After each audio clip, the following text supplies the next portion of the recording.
ಮುಳುಬಿದ್ರೆ inspector Sandesh ಅವರು ಮಹಿಳೆಯರಿಗೆ ಲೈಂಗಿಕ ಕಿರುಕುಳ ನೀಡಿದ್ದಾರೆ ಅನ್ನೋ ಆರೋಪದ ಪ್ರಕರಣಕ್ಕೆ ಈಗ ಮೇಜರ್ ಟ್ವಿಸ್ಟ್ ಸಿಕ್ಕಿದೆ.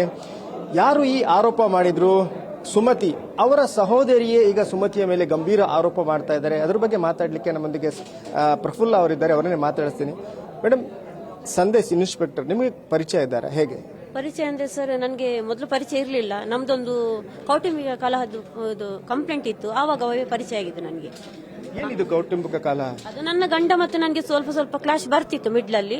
ಅದಕ್ಕೆ ಒಂದು ಸರಿ ಮಾಡುವಂತ ಇವರು ಅಲ್ಲಿ ನನ್ನ ತಂಗಿ ಮನೆಯಲ್ಲಿ ಹೋಗಿ ಕೂತ್ರು. ಕೂತ ಮೇಲೆ 1 ತಿಂಗಳ ತನಕ ಅಲ್ಲೇ ಇದ್ರು. ನಾವು ಇಲ್ಲಿ ಬರುವ ಹಾಗಿರ್ಲಿಲ್ಲ. ಮತ್ತೆ ನಾನು ಹೋಗಿ ಸ್ಟೇಷನ್ಗೆ ಹೋಗಿ, ಸರಿ ನನ್ನ ಗಂಡ ಮತ್ತು ಮಗ ಅಲ್ಲಿದ್ದಾರೆ, ಒಂದು ಸರಿ ಮಾಡಿಸಿ, ನನಗೆ ಗಂಡ ಮತ್ತು ಮಗ ಬೇಕು ಅಂತ ಹೇಳಿ ನಾನು ಹೋಗಿದ್ದು. ಹೌದು, ಹೋದ ತಕ್ಷಣ ಇವರು ಕಂಪ್ಲೇಂಟ್ ಕೊಟ್ಟ ಮೇಲೆ ಅವರು ಕಾಲ್ ಮಾಡಿ ಹೇಳಿದ್ರು, ಹೀಗೆ ನಿಮ್ಮ ಹೆಂಡತಿ ಮಾಡಿದ್ದಾರೆ, ನೀವು ಬನ್ನಿ ಅದನ್ನು ಸರಿ ಮಾಡಿ ಕೊಡುವ ಅಂತ. ಅದಕ್ಕೆ ಇವಳು ಅವಾಗ ಆ ಟೈಮಲ್ಲಿ ಇವಳು ಬೆಂಗಳೂರಲ್ಲಿದ್ದು. ನಿಜವಾಗಿ ಇವಳ ಹೆಸರು ಏನಿಲ್ಲ, ಏನು ಬರ್ಬೇಕಂತ ಅವಶ್ಯಕತೆ ಏನಿಲ್ಲ, ಇವರಿಗೆ ಬರ್ಬೋದಿತ್ತು. ಇವಳು ಅವರನ್ನು ಹಿಡ್ಕೊಂಡು, ಅವಳು ಇವರನ್ನು ಹಿಡ್ಕೊಂಡು ಸ್ಟೇಷನ್ಗೆ ಬಂದು ಅಲ್ಲಿ ರಂಪಾಟ ಮಾಡಿದ್ದು. ಅಲ್ಲಿ ಅವಳು ಬಂದಾಗ ಸ್ಟೇಷನಲ್ಲಿ ಕಾನ್ಸ್ಟೇಬಲ್ ಹೇಳಿದ್ರು, ಏನಮ್ಮ ಎಂತಾಯ್ತು ಅಂತ ಕೇಳಿ.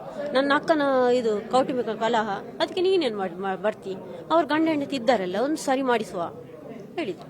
ಆಯ್ತು ಸರಿ ಮಾಡುವ ಅಂತ ಹೇಳುವಾಗ, ಅದು ನಿಮ್ಗೇನು ಗೊತ್ತು ಸರ್, ಹಾಗೆ ಅವಳು ಹುಷಾರಿಲ್ಲ, ಅವಳನ್ನು ನೋಡಿದ್ದು ನಾನು ಎಲ್ಲ ಇದು ಮಾಡ್ತಿದ್ದೆ. ನಾನು ಸುಮ್ಮನೆ ಇದ್ದೆ, ಇರ್ಲಿ ಬಿಡುವ ಅಂತ. ಅಷ್ಟೊತ್ತಿಗೆ ಇದಾಗ್ತಿತ್ತು. ಆಗ ಇವರು ನಮ್ಮ ಸಂದೇಶ್ ಸರ್ ಅಲ್ಲಿಗೆ ಬಂದ್ರು. ಬರುವಾಗ ಕೇಳಿದ್ರು, ಏನು ಕಾನ್ಸ್ಟೇಬಲ್ ಅಲ್ಲಿ ಮಾತಾಡಿ, ಏನಿದು ಇಷ್ಟು ಗಲಾಟೆ ನೋಡಿ ಸರ್, ಆಗದಿಂದ ಈ ಮಹಿಳೆ ತುಂಬಾ ರಂಬಾಟ ಮಾಡ್ತಿದ್ದಾಳೆ, ಸುಮ್ಮನೆ ಕೂರ ಅಂದ್ರೆ ಕುತ್ಕೊಳ್ಳುವುದಿಲ್ಲ, ಎಂತ ಅಂತ ನಮ್ಗೆ ಮಾತಾಡ್ಲಿಕ್ಕೆ ಬಿಡ್ತಾ ಇಲ್ಲ ಅಂತ ಹೇಳಿದ್ರು. ಆಗ ಸಂದೇಶ್, ಬಾ ಅಮ್ಮ, ಗಂಡ ಮತ್ತು ನೀವು ಇಬ್ಬರು ಬನ್ನಿ ಒಳಗೆ ಅಂತ ಹೇಳಿ ನಾವು ಹೊರಗೆ ಕೂತಿದ್ವಿ ಸರ್. ಒಳಗೆ ಹೋಗುವಾಗ ನನ್ನ ಗಂಡನ ಕೈ ಹಿಡಿದು ಹೇಳಿದ್ರು, ನೀವ್ ಯಾಕೆ ಹೋಗುದು, ಹೋಗ್ಬಾರ್ದಂತ. ಆಗ ನೀನ್ ಯಾಕಮ್ಮ ಹಾಗೆ ಹೇಳ್ತೀವಿ, ಅವ್ರ ಗಂಡ ಹೆಂಡತಿ ಅಲ್ವಾ, ನೀನ್ ಯಾಕೆ ಅವರನ್ನು ಹೇಳ್ಕೊಳ್ಳುದು? ಸರ್, ನೀವು ಸರಿಯಾಗಿ ನ್ಯಾಯ ಕೊಡಿಸಿ, ಇಲ್ಲಾಂದ್ರೆ ಸಿದ್ದರಾಮಯ್ಯ ಹೇಳ್ತೀನಿ, ಗೃಹ ಸಚಿವರಿಗೆ ಹೇಳ್ತೀನಿ, ಎಲ್ಲ ರಾಜಕಾರಣಿ ಅವರ ಹೆಸರು ಹೇಳಿದ್ರು. ಆಯ್ತಮ್ಮ, ನೀನೇನ್ ಮಾಡುದಾದ್ರೆ ಮಾಡು ಅಂತ ಹೇಳಿದ್ರು. ಅಷ್ಟು ಹೊತ್ತಿಗೆ ಅವಳ ಮಗ, ಅವನು ಒಂದು 19 ವರ್ಷದ ಹುಡುಗ, ಅವಳ ಮಗ, ಅವನೇನ್ ಮಾಡಿದ, ವಿಡಿಯೋ ಮಾಡುವಾಗ ಸರ್ ಹೇಳಿದ್ರು, ಯಾಕೆ ವಿಡಿಯೋ ಮಾಡ್ಲಿಕ್ಕೆ ಇಲ್ಲಿ ಅವಶ್ಯಕತೆ ಏನಿಲ್ಲ, ಸ್ಟೇಷನ್ ಅಲ್ಲಿ ವಿಡಿಯೋ ಮಾಡಬಾರ್ದು ಅಂತೇಳಿ ಕಾನ್ಸ್ಟೇಬಲ್ ಮೊಬೈಲ್ ತಗೊಳ್ಳಿ ಅಂತ ಹೇಳಿದ್ರು. ಮೊಬೈಲ್ ತಗೊಳ್ಳುವಾಗ ಅವಳು ಮಗ ಇದು ಕೋಲರ್ ಹಿಡ್ತಾ, ಪೊಲೀಸರದ್ದು ಕೋಲರ್ ಹಿಡಿಯುವಾಗ ಇವಳೇನ್ ಮಾಡಿದ್ರು, ಅಲ್ಲಿ ಚಪ್ಪಲ್ ತೆಗೆದು ನಾನು ಹೇಳಿ ಚಪ್ಪಲ್ ತೆಗೆದು ಎತ್ತಿದ್ರು. ಎಲ್ಲ ಸಿಬ್ಬಂದಿಗಳು ಹಿಡಿದ್ರು ಅವರನ್ನು, ಚಪ್ಪತಿ ಪೊಲೀಸ್ ಅವರಿಗೆ ಸರ್ಕಲ್ಗೆ ಪೆಟ್ಟಾಗಬಾರ್ದು ಅಂತ ಹಿಡ್ಕೊಂಡು. ಆಗ ನಾನು ಹೇಳಿದೆ, ಸರ್ ಅವಳು ಅಂತಿಂತ ಹೆಣ್ಣಲ್ಲ, ಎಲ್ಲರಿಗೂ ಚಪ್ಪಲ್ ಹೊಡೆದೇ ಕೇಸ್ ಮಾಡ್ತಾಳೆ ಸರ್, ಇವಳನ್ನು ಸುಮ್ಮನೆ ಬಿಡಬೇಡಿ ಅಂತ ಹೇಳಿದೆ. ಅದ ಕೇಳಿದ ಅವಳ ಮಗ ನನ್ನ ಮೇಲೆ ಅಟ್ಯಾಕ್ ಮಾಡ್ಲಿಕ್ಕೆ ಬಂದ. ಅಟ್ಯಾಕ್ ಮಾಡುವಾಗ ಅವನನ್ನು ಹಿಡ್ಕೊಂಡು 2 ಪೆಟ್ಟು ಕೊಟ್ಟು ಒಳಗೆ ಕರ್ಕೊಂಡು ಹೋಗಿದ್ದು. ಹೌದು, ಆವಾಗ ಅವಳು ಚಾಲೆಂಜ್ ಮಾಡಿದಾಳೆ, ನಿನ್ನನ್ನು ಸುಮ್ಮನೆ ಬಿಡುದಿಲ್ಲ, ನಿನ್ನನ್ನು ಕೆಲಸದಿಂದ ಇಳಿಸ್ತೇನೆ, ಇನ್ಸ್ಪೆಕ್ಟರ್ಗೆ ನಿನ್ನನ್ನು ಹೀಗೆ ಬಿಡುದಿಲ್ಲ, ನಿನ್ನನ್ನು ಕೆಲಸದಿಂದ ವಜಾ ಮಾಡಿಸ್ತೇನೆ ಅಂತ ಅವಾಗಲೇ ಚಾಲೆಂಜ್ ಮಾಡಿ ಹೋಗಿದ್ದಾಳೆ ಸ್ಟೇಷನ್ ಇಂದ. ಆನಂತರ ಅಲ್ಲಿಂದ ಹೋಗಿ ಇದು ಅಜ್ಜರಕಾಡು ಹಾಸ್ಪಿಟಲ್ ಉಡುಪಿಯಲ್ಲಿ ಅಡ್ಮಿಟ್ ಆಗಿ, ಅವಳು ಬ್ಲೇಡ್ ಅಲ್ಲಿ, ನನ್ನ ಗಂಡ ಹೇಳ್ತಾರೆ ಬಂದ ಮೇಲೆ, ಬ್ಲೇಡ್ ಅಲ್ಲಿ ಕೈ ಕೂತ್ಕೊಂಡು ಇದು ಮಾಡಿಸಿ ಅಲ್ಲಿ ಸ್ಟೇಷನ್ ಅಲ್ಲಿ, ಇಲ್ಲಿ ಅಜ್ಜರಕಾಡು ಹಾಸ್ಪಿಟಲ್ ಅಲ್ಲಿ ಅಡ್ಮಿಟ್ ಆಗಿ ಕಮಿಷನರ್ ಕೆಲಸವನ್ನು ತೆಗಿಬೇಕಂತ ಲೆಟರ್ ಕೊಟ್ಟರು ಕಮಿಷನರ್ ಆಫೀಸಿಗೆ. ಅವರು ನನಗೆ ವಿಚಾರಣೆ ಮಾಡಿ ಕೇಳುವಾಗ ಎಲ್ಲ ವಿಷಯ ನಾನು ಹೇಳಿದೆ. ಅಲ್ಲಿಂದ ಅಲ್ಲಿಗೆ ಸಮಸ್ಯೆ ಆಯಿತು. ಆನಂತರ ಒಂದಲ್ಲ ಒಂದು ನಾನಾ ರೀತಿಯಲ್ಲಿ ಅವರ ಮೇಲೆ ಹಿಂಸೆ ಕೊಡ್ತಾನೆ ಇದ್ದಾಳೆ, 1 ವರ್ಷದಿಂದ ಕೊಡ್ತಾ ಇದ್ದಾಳೆ ಸರ್. ಈಗ ಸುಮತಿ ಅವರ ಮೇಲೆ ನೀವು ಏನು ಆರೋಪ ಮಾಡ್ತೀರಿ? ಯಾರು?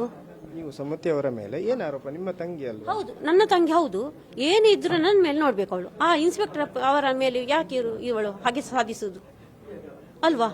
ನ್ಯಾಯ, ಅದಕ್ಕೊಂದು ನ್ಯಾಯ ಉಂಟು. ನಮ್ಮಿಂದಾಗಿ ಅವರು ಬಹಳ ಹಾಳಾಗಬಾರ್ದಲ್ಲ, ಲೈಫ್ ಹೋಗ್ತದೆ ಅವರದ್ದು.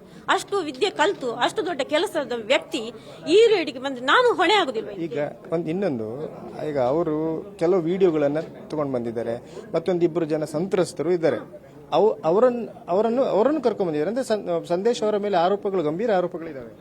ಸರ್ ನಾನು ಹೇಳ್ತೇನೆ, ನಾನು ಸುಮತಿಯ ಬಗ್ಗೆ ಸಂತ್ರಸ್ತೆ ಸುಮತಿಯ ಬಗ್ಗೆ ಮಾತ್ರ ಹೇಳಬಲ್ಲೆ. ಮತ್ತೆ ಅವರಿಬ್ಬರು ಸಂತ್ರಸ್ತೆ ಯಾರು ಅಂತ ನನಗೆ ಗೊತ್ತಿಲ್ಲ, ಅವರ ಹಿನ್ನೆಲೆ ಏನು ಗೊತ್ತಿಲ್ಲ. ಇದು ಎಲ್ಲ ಇವಳು ಗೆಜ್ಜಿಗೋಸ್ಕರ ಅವಳನ್ನು ಹಿಡ್ಕೊಂಡು ಹಣದ ಇದರಿಂದಾಗಿ ಅವಳು ಮಾಡ್ತಾ ಇರೋದು. ಅವರಿಗೆ ಅಷ್ಟು ಅವಳ ಹಾಗೆ ಹೋಗಿ ಮಾಡ್ಲಿಕ್ಕೆ ಅವರಿಗೆ ಅಷ್ಟು ಧೈರ್ಯ ಇಲ್ಲ. ಇವಳು ದೊಡ್ಡ ಊರು ಬಿಟ್ಟ ಹೆಂಗಸಿದ್ದು. ಇದು ಮೊದಲಿಂದ ತರ ಹೀಗೇನೆ ನಮ್ಮ ಸಂಸಾರದಿಂದ ಇವಳನ್ನು ಎಲ್ಲರೂ ಹೊರಗೆ ಹಾಕಿದ್ದಾರೆ.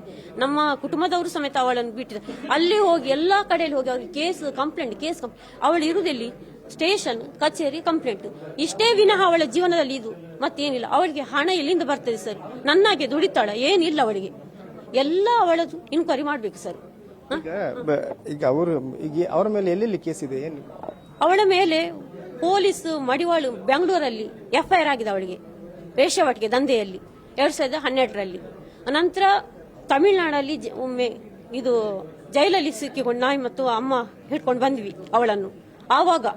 ಆನಂತರ ವೇಣೂರು ಪೊಲೀಸ್ ಸ್ಟೇಷನ್ ನಲ್ಲಿ ಕಂಪ್ಲೇಂಟ್ ಉಂಟು, ತಹಶೀಲ್ದಾರ್ ಮೇಲೆ, ನನ್ನ ಚಿಕ್ಕಮ್ಮನ ಮೇಲೆ. ಅಲ್ಲಿ ಕಾರ್ಕಳದಲ್ಲಿ ಕಾಬೆಟ್ಟಲ್ಲಿ 2-3 ಅಲ್ಲಿ ಇದ್ದವರಿಗೆಲ್ಲ ನೇಬರ್ ಅಲ್ಲಿ ವಿಚಾರಣೆ ಮಾಡಿ ಸರ್. ನಾನು ಹೇಳುದು ಸುಳ್ಳಲ್ಲ, ಇದು ಸತ್ಯವೇ. ಅಲ್ಲಿ ಎಲ್ಲರ ಹತ್ರ ಜಗಳ ಮಾಡಿ ಕಂಪ್ಲೇಂಟ್ ಕೇಸ್ ಇದೇ ಒಳಗೆ. ಅಲ್ಲಿ ಒಬ್ಬರು ಕ್ರಿಶ್ಚಿಯನ್ ಪ್ರವೀಣ್ ಪಿಂಟು ಅಂತ ಇದ್ದಾರೆ, ಅವರ ಮೇಲೆ ಜಾತಿ ನಿಂದನೆ ಕೇಸ್ ಹಾಕಿಸಿ ಇವಳೇ ಅವರಿಗೆ ಹೊಡೆದು, ಅವರು ಮೀನು ಮಾರುವ ವ್ಯಕ್ತಿ, ಆ ಮೀನು ಮಾರುವ ವ್ಯಕ್ತಿಗೆ ಆ ಬೆಕ್ಕನ್ನು ಅಲ್ಲಿಗೆ ಹಾಕಿ ಅವರು ಕೇಳಿದ್ರಂತೆ, ಯಾಕೆ ಮಮ್ಮ ಬೆಕ್ಕು ಇಲ್ಲಿ ಹಾಕ್ತಿ ಅಂತ. ನಿನ್ನದ ಜಾಗ ಇದು, ನೀನ್ ಯಾರು ಅಂತ ಕೇಳಲಿಕ್ಕೆ ಅಂತ ಹೇಳಿ ಚಪ್ಪಲ್ ತೆಗೆದು ಹೊಡೆದು ಕೇಸ್ ಹಾಕಿದ್ಲು. ಕೇಸ್ ಹಾಕಿದ ಮೇಲೆ ಮನನಷ್ಟಕ್ಕೆ ಹಾಗೆ ಅವರಿಗೆ 3 ಲಕ್ಷ ಕೊಟ್ಟು, ಪಾಪ ಆ ಗಂಡಸು ಆ ಮನೆಯಿಂದ ಮನೆಯೆಲ್ಲ ಮಾರಿ, ಮಠ ಎಲ್ಲ ಮಾರಿ ಆ ಪ್ಲೇಸಿನಿಂದ ಹೋಗಿದೆ. ಇಂಥ ಅನ್ಯದ ಹೆಂಗಸನ್ನು ಯಾಕೆ ಇಟ್ಟಿದ್ದಾರೆ ಸರ್? ಎಷ್ಟು ನಮ್ಗೆ ಉಪದ್ರ ಕೊಡ್ತಿದ್ದಾಳೆ.